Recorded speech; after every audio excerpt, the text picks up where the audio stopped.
Bueno, la danza Buto es una danza contemporánea, es una danza que nació en el año 1959 y que revolucionó la danza primero en Japón y después a nivel mundial, porque era algo nunca visto. Va a ser un escándalo y va a revolucionar el ambiente.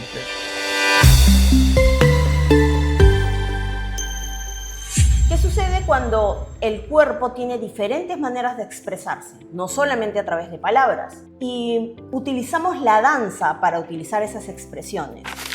Pero también viene alguien y fusiona esta danza y crea algo mucho más grande. Hola, ¿qué tal? Soy Mónica Nava y este es Leader Talks. El día de hoy vamos a hablar sobre el cuerpo hablante. Y tenemos hoy a Maggie Ganico, quien nos va a contar de qué se trata esta danza y sus orígenes y cómo crea esta nueva fusión. Hola, por favor, Maggie, cuéntanos de qué se trata el Buto Moi.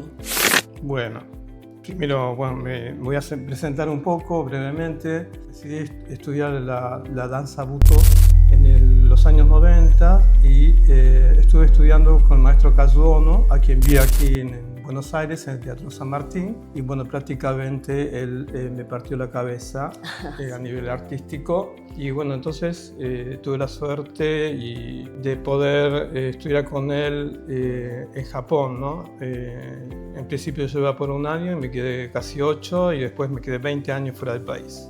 Viviendo en Japón. 8 años viviendo en Japón, luego viví casi 2 años en Hong Kong y luego estuve en Francia, ¿sí?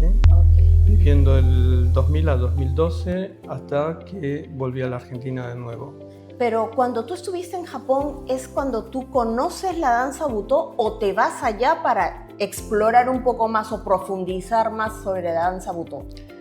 Yo lo vi al que iba a ser mi maestro en el Teatro San Martín en el año 86 y yo viajo en el año 90, ¿sí? Okay. Entonces tenía ciertos conocimientos, más bien mi deseo era estudiar con él, ¿no? Un hombre ya grande.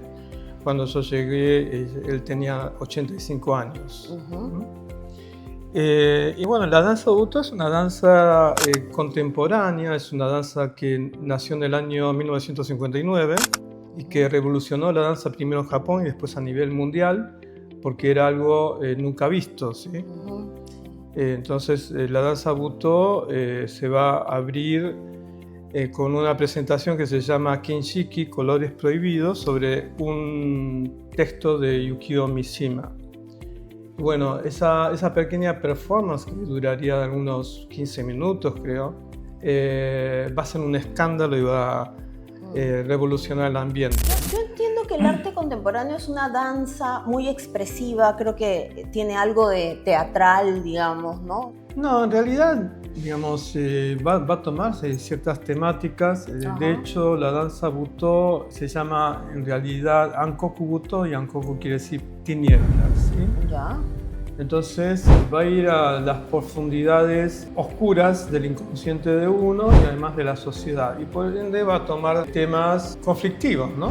La danza Buto en realidad nace a partir de su creador llamado Tatsumi Hijikata, y él era de una región del norte de Japón muy fría, ¿sí? Y además venía de una clase humilde, y su mirada sobre esa región empieza a posarse en los cuerpos marginales, ¿no? Lo que quiero decir son cuerpos trabajadores, de gente, hombres y mujeres que trabajan en los arrozales y que con el tiempo termina con una artrosis que los deforma. Claro.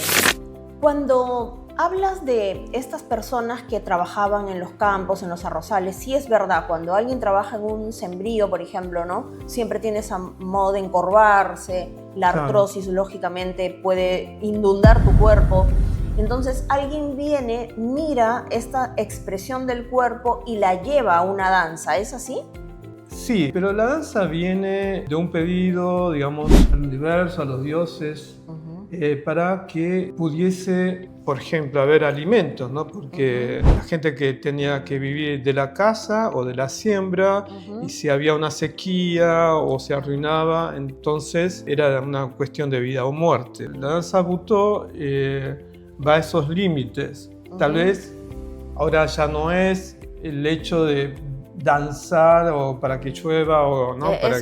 Justo ese ejemplo te iba a dar, porque yo no sé si es mofa, pero muchos hasta en las películas, en algunos temas de comedia, siempre los danzantes, ¿no? Para que pueda llover y que todo el mundo esté danzando. Las pero danzas, eso viene de una realidad, ¿no? Sí, las danzas que digamos mismos en América, esas danzas digamos que uno dice, bueno, danza de la lluvia, que se expande también en Asia, en otros lugares, en Europa mismo también, en la antigüedad. Más que nada, uno no danzaba para que llueva o esas cosas que vemos en algunos films. No vamos a tocar un timbre lloviendo y que va a comenzar a caer la lluvia, sino que hay que entender, hablamos de cuerpos, ¿no? Sí, claro. Entonces, hay que entender lo que era un cuerpo que nosotros llamamos el cuerpo animista, ¿no? ¿Ya? ¿A qué se refiere? El animismo es una de las religiones, si podemos llamarlo así, más antiguas del mundo. ¿Sí? El animismo cree que todas las cosas tienen un alma, ¿sí? Ya, ok. O sea, los objetos también tienen un alma, las paredes, las rocas, ¿sí? Los minerales, las plantas. Eso es muy antiguo, ¿sí? Muy antiguo, quiero decir, se supone que hace 35.000 años nuestros ancestros tenían una relación con el mundo de esa manera. Entonces se comunicaban, ¿sí?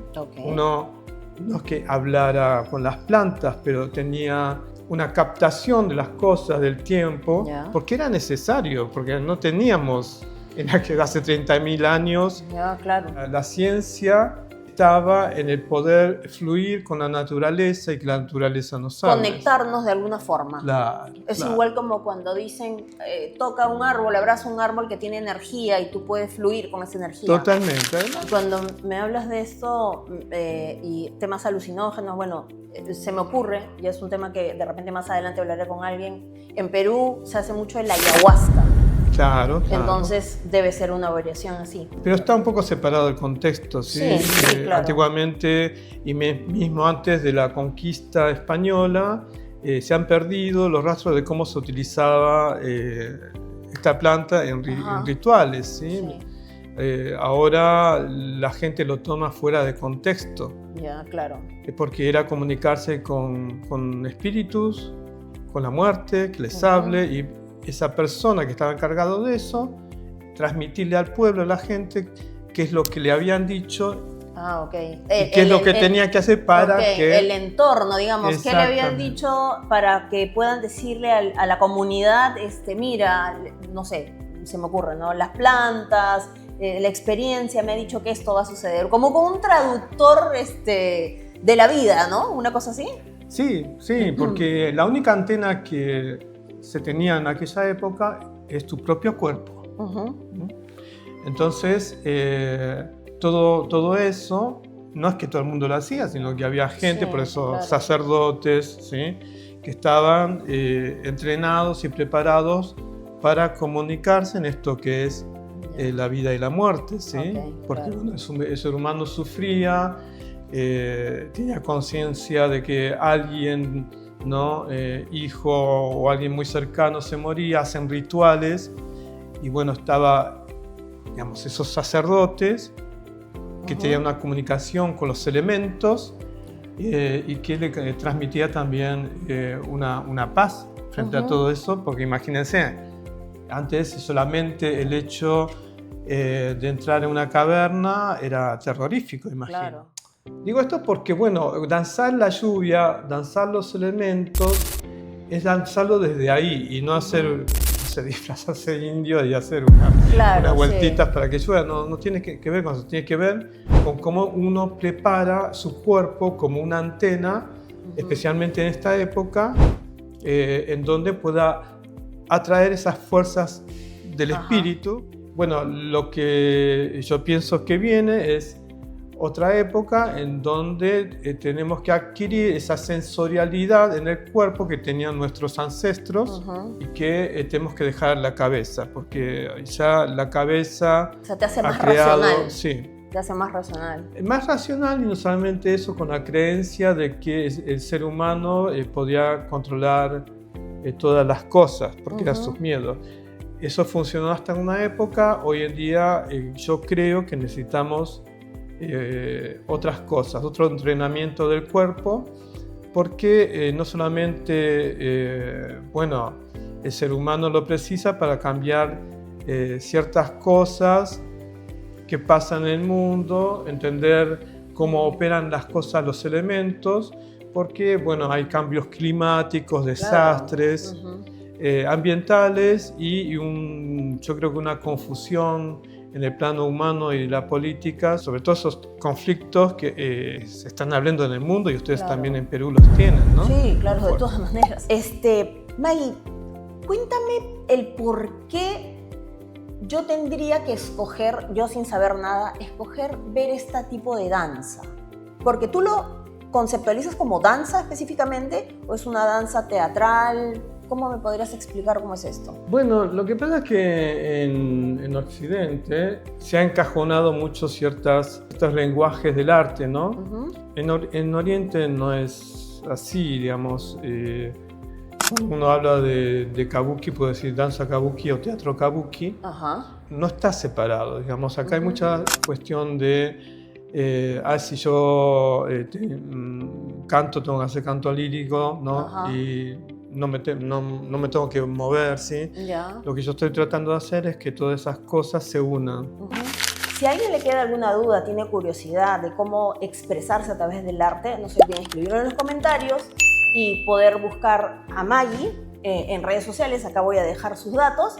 Y Maggie, por favor, algo que tengas que comentarnos, ¿dónde te pueden encontrar? Sí, me pueden encontrar a través de Instagram, siamagiganico, y también por el correo siamagiganico@gmail.com. Así que si alguien está interesado en indagar en lo que yo hago, bueno, están invitados y pueden escribirme. Bueno, nada más. Bueno, si alguien tiene alguna curiosidad, pues entonces Maggie nos puede ayudar en esto. Gracias. Muchas gracias.